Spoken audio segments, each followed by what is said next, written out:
मुसलमानों को मस्जिद तोड़ दो, ये कर दो, वो कर दो। अरे तुम माई के लाल हो ना, तुम जाओ, मैं आगे, मैं कई बार चैलेंज करती हूँ कि मैं आगे आगे, तुम पीछे पीछे चलो, किसी मस्जिद को तोड़ के आते हैं सबको, और खदेड़ते हुए ले गए हैं उनको। यहाँ से 25 किलोमीटर सोहना पहुँच गए हैं। पत्थर इकट्ठी करने की इतनी जरूरत है नहीं, पहाड़ पे दुनिया भर का पत्थर है।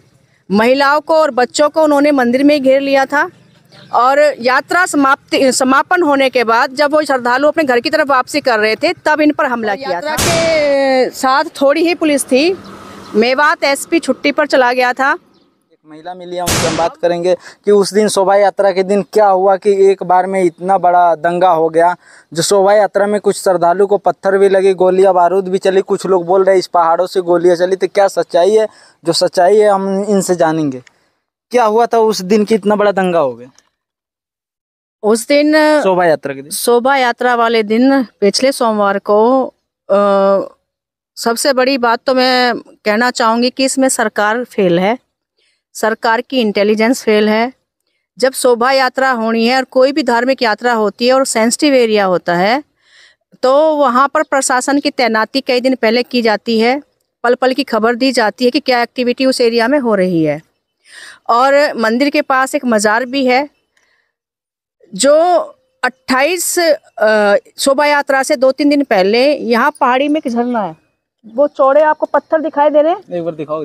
वो पत्थर दिखाई दे रहे हैं, गहरे पेड़ हैं, वहाँ पर झरना है।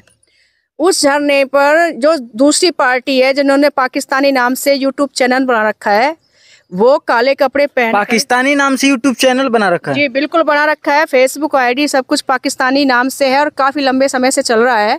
क्या सरकार की उस दिन से नज़र नहीं गई? क्या नूह की साइबर सेल की नज़र उस पर नहीं गई?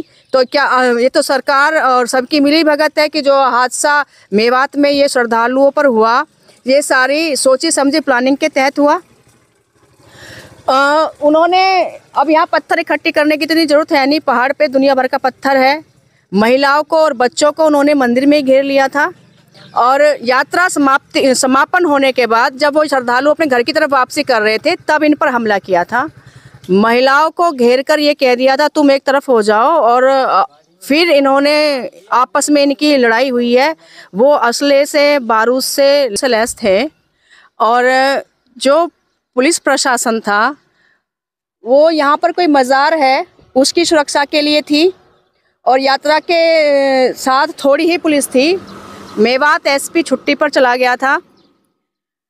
अब मैं आपको उदाहरण दूं, कैथल में अभी एक यात्रा थी गुजरों की, तो कैथल में भी राजपूत और गुजर आमने सामने आ गए थे। तो सीएम मनोहर लाल खट्टर ने कैथल चौक पर 4 जिलों की पुलिस तैनात कर दी थी। वहाँ तो सारा हिंदू एरिया है, कोई मुस्लिम इतना नहीं है, और राजपूत गुजर आमने सामने थे, तब 4 जिलों की पुलिस उन्होंने तैनात की थी। मेवात इतना सेंसिटिव एरिया है, तो यहाँ एक जिले की भी, एक चौकी की भी पुलिस पूरी नहीं थी। और मैं अब लोकल लोगों से पता चला है कि पुलिस 7 बजे आई है, 4:30 बजे। घटना तो 4 बजे या 5 बजे का बताया जा रहा है। हाँ। लेकिन 7 बजे पुलिस रात में आई है। हाँ, लेट आई है। और महिलाओं से तो वैसे उन्होंने कुछ नहीं कहा, महिलाएं घबरा गई थी। चप्पल और जब गोली चलती है तो स्वभाव की सी बात है कि हर कोई घबरा जाता है, चाहे वो महिला है, चाहे पुरुष है, चाहे कोई जवान है। जब ये बड़े बड़े धुरंधर और गाड़ियों में से खींच खींच के आग लगाई है सबको, और खदेड़ते हुए ले गए हैं उनको, यहाँ से 25 किलोमीटर सोहना पहुँच गए हैं। सोहना बॉर्डर पर गुजरों के गाँव हैं 2-3, उन्होंने इनको रोका है। पुलिस बिल्कुल फेल हो गई थी। पुलिस ने ये कहा है कि हमसे नहीं रोके जा रहे, तुम रोक लो, तब इनको वापस खदेड़ा है मेवातियों को। तो इसमें मैं सरकार की सबसे बड़ी कमी बताती हूँ, जिसमें जो ये जिहादी उसमें चला रहे हैं, अब जिहादी फैला रहे हैं मेवात के अंदर। ये नए नए जो पौध उत्पन्न हुई है, पाकिस्तानी चैनल चला रहे हैं, यूट्यूब पे उनका पाकिस्तानी अकाउंट नाम से अकाउंट है। क्या सरकार सो रही थी तब से? दूसरे समुदाय के लोग बोल रहे हैं कि मोनू मानेश्वर ने वीडियो बना के वायरल किया था, हम लोग को भड़काया था। देखो ऐसा है, अब कोई भी कुछ भी कह देगा, भड़क जाओगे क्या? सरकार का तो चाहती थी कि मेवात को हम इंटरनेशनल लेवल पर दिखाए कि मेवात के अंदर क्या एक्टिविटी होती है, और उसमें कामयाब हो गई सरकार। ये अनाज नहीं खाते क्या? इनको अकल नहीं है क्या? इनको मुझे लगता है ढंग से नमाज पढ़नी नहीं आती और ये अपने आप को बहुत बड़े वो मानते हैं। अच्छा, गोली बारूद कुछ लोग बोल रहे हैं कि पहाड़ों से भी चला है। हाँ, पहाड़ों पे चढ़ के ही उन्होंने गोलियां चलाई है, पत्थरबाजी की। पहाड़ों पे कौन रहता है? पहाड़ों पर वो रहते थोड़ी है, वो तो जब यात्रा के साथ साथ सोहना से उनको फॉलो करते आए और वो साथ साथ दंगा भड़काने के लिए आए थे। दंगा भड़काने के लिए आए थे। कुछ गाड़ियां भी जली थी आगे। हाँ, ये तो इन्हीं मेवातियों ने, वो पूरा जो ग्रुप था उन्होंने जलाई है। भले ही वो मामन खान की तरफ से चलवाई गई हो। जब मामन खान विधानसभा में, हरियाणा विधानसभा में एक भड़काऊ बयान देता है, बोलता है विधानसभा अध्यक्ष के सामने कि आइयो हमारे मेवात में तुम्हारी प्यास से फोड़ देंगे, तो क्या विधानसभा अध्यक्ष का फर्ज नहीं बनता था कि उसको तुरंत प्रभाव से अरेस्ट करवाते और इस तरह के भड़काऊ बयान पे उसकी सदस्यता रद्द करते? तो सरकार की मिली भगत से ये सारा काम हुआ है। इसमें पीस रहे हैं यहाँ के आम पब्लिक, आम जनता जो गरीब हैं। अभी देखो, दंगों में तो हमेशा आम जनता ही पिसती है, बाकी ना सरकार का कुछ जाना है ना दंगे भड़काने वालों का कुछ जाता है। लेकिन मैं दिल्ली से आ रहा था तो वहाँ हुंडा सिटी सेंटर पे मैं गाड़ी बुक कर रहा था, वो बोल रहे हैं कि वहाँ तुम जाओगे नूह में तो वापस नहीं आओगे। नहीं, ऐसा कुछ नहीं है। मैं बृहस्पतिवार को आई हूँ और धारा 144 लगी हुई है। पहले भी मेरी तो जो ससुराल है वो मेवात बॉर्डर पर ही है। हमारे बच्चे खेतों में हमारे खूब जाते हैं चाय पानी लेके, जब फसलें कटती हैं तब भी आज तक ऐसा कुछ नहीं है। हमारी सुई भी ना उठा सके ये मेवाती, क्योंकि हम गुर्जर हैं। चक्कर ये है सारा।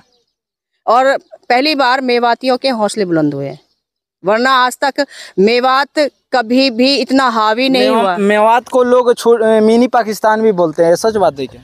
हाँ, मेवात में संदिग्ध एक्टिविटी होती है, बिल्कुल होती है। जब से तबलीगी जमात के ये लपेटे में आए हैं, और ये अभी से है, 8-10 साल से है, उससे पहले नहीं था।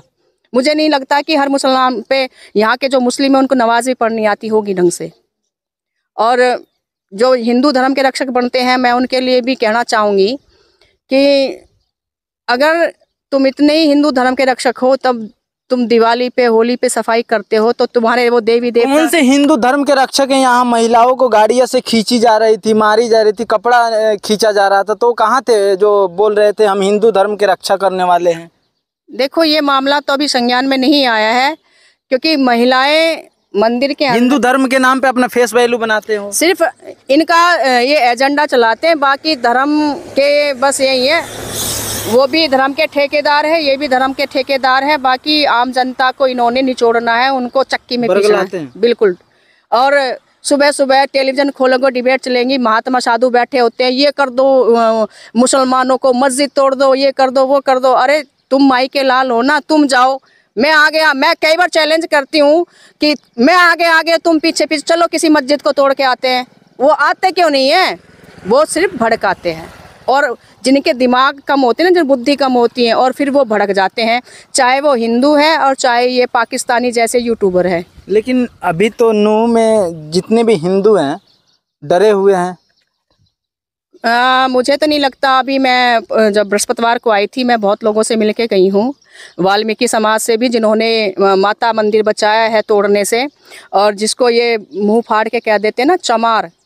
वैसे असली हिंदू यही है, वाल्मीकि और जो चमार है। इन्होंने उस मंदिर को बचाया है। इन्होंने धर्म परिवर्तन नहीं किया, लेकिन अपनी जाति बदल, जाति में जो है चमार वंश से ये चमार हो गए, लेकिन अपने हिंदू धर्म के साथ इन्होंने समझौता नहीं किया। जब ये बजरंग दल वाले भी और ये विश्व हिंदू परिषद वाले भाग गए थे ना, तो नूह में मंदिर है, माता मंदिर, वो उन्होंने बचाया था उस दिन सोमवार को। अपना परिचय दे सकते हैं? मेरा नाम बबीता कराना है, जाति से गुर्जर हूँ। मैं अपने आप को हिंदू तब कहूँगी क्योंकि हमारी लड़ाई चल रही है गुर्जर डायनेस्टी की। क्योंकि एक दूसरा समाज है, वो कहता है गुर्जर गाय भैंस चोर। अगर ये गुर्जर हैं, इन्होंने ही हिंदू सनातन संस्कृति की रक्षा की। 736 ईस्वी से लेकर आज तक गुर्जर लड़ता ही आया है। कितने भी आक्रांता इस देश पर आए, आज एक दूसरा समाज है जिनके मुगलों के साथ रिश्ते रहे बेटी रोटी के, वो आज हमारे महापुरुष को कब्जाने पे लगे हुए हैं। और या फिर वो कह रहे हैं कि यहाँ से गुर्जर शब्द हटा दो।